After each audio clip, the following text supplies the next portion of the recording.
ओम नमः शिवाय। आज मैं आपको एक ऐसी महत्वपूर्ण जानकारी देने वाला हूं जो आपके जीवन में बहुत काम आने वाली है।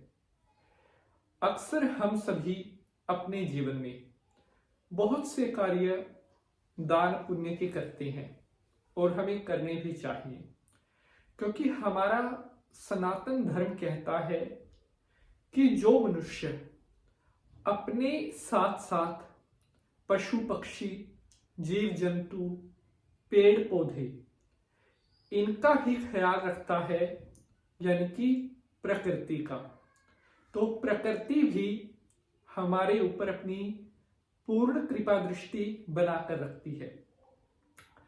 लेकिन जो इंसान केवल अपने लिए धन जोड़ता है, अपने बच्चों के ऊपर खर्च कर दिया, अपने परिवार के ऊपर खर्च कर दिया, बाकी कोई गरीब, कोई जरूरतमंद, कोई असहाय व्यक्ति, अगर उनकी मदद वह नहीं कर सकता तो उसे इंसान कहलवाने का हक बिल्कुल भी नहीं है। आज मैं आपको कुछ ऐसी बात बताने वाला हूं जो YouTube पर पहले कभी किसी ने आपको नहीं बताई होगी। प्यारे बंधुजनों, लगभग 5 लाख के करीब हमारा YouTube का परिवार है और दिन रात हमें अलग अलग तरह के प्रश्न आते हैं हमारे सब्सक्राइबर्स के। उन्हीं में से हम प्रश्न सिलेक्ट करते हैं और जैसा हमें समय मिलता है हम आपके प्रश्नों के उत्तर देते हैं। आज का यह टॉपिक आप सभी भक्तों के रिक्वेस्ट पर है। बहुत दिनों से इस प्रश्न के ऊपर हमें कमेंट आ रहे थे कि पंडित जी, क्या कौवे को रोटी का टुकड़ा डालना चाहिए, और अगर कौवे को हम रोटी का टुकड़ा प्रतिदिन डालते हैं तो इसका किस तरह का असर हमारे जीवन पर पड़ता है। कौवे को रोटी खिलाने से या कौवे को कुछ दाना डालने से, कुछ मीठा डालने से हमें क्या फल मिलता है। बहुत महत्वपूर्ण टॉपिक है आप सभी के लिए, चाहे कोई छोटा बच्चा है, चाहे कोई बड़ा है, चाहे महिला है, चाहे पुरुष है। आज की है जानकारी आपको YouTube पर उठाकर देख लेना, कहीं नहीं मिलेगी। ऐसी जानकारी यहां, वैसी जानकारी और कहां।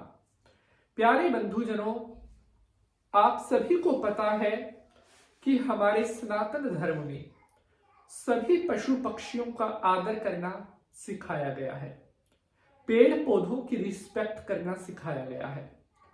क्योंकि अगर हम अपने आसपास जो प्रकृति है, चाहे वो पौधे हैं, चाहे वो जीव जंतु हैं, अगर हम उनकी रक्षा नहीं करेंगे तो परमपिता परमात्मा हमारी भी रक्षा नहीं करेंगे।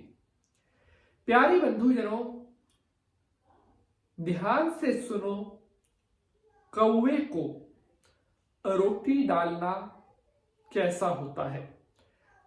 साथियों, मैं पंडित नितिन शास्त्री आप सभी भक्तों के लिए कोशिश करता हूं ऐसी ऐसी जानकारी, ऐसे ऐसे उपाय लेकर आऊं जिनको करने से आपके जीवन में बहुत जल्दी बदलाव आए और आपकी कला संसार में चढ़ती रहे। तो प्यारे बंधुजनों, कौवा एक ऐसा पक्षी है जो भविष्य को देखने की शक्ति भी रखता है।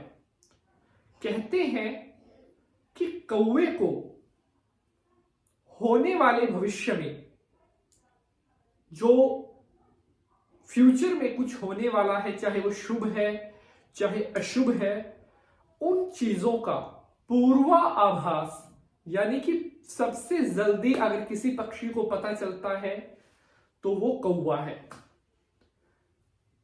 आपने पहले भी पढ़ा होगा कि सुबह सुबह घर की छत पर कौवे का बोलना शुभ नहीं माना जाता, लेकिन कुछ स्थितियां ऐसी होती हैं, अगर कौवा आपके घर पर बोल रहा है तो वो बहुत ज्यादा शुभ भी माना जाता है।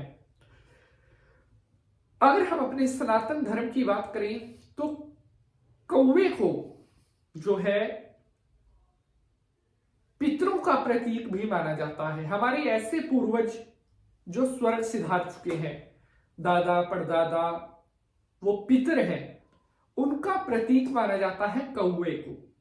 और अगर आप कौवे को रोटी खिला रहे हैं तो ऐसा करने से आप अपने पितरों की प्रसन्नता कर रहे हैं, यानी कि अपने पितृ देवताओं को आप खुश कर रहे हैं अगर आप कौवे को रोटी डालते हैं।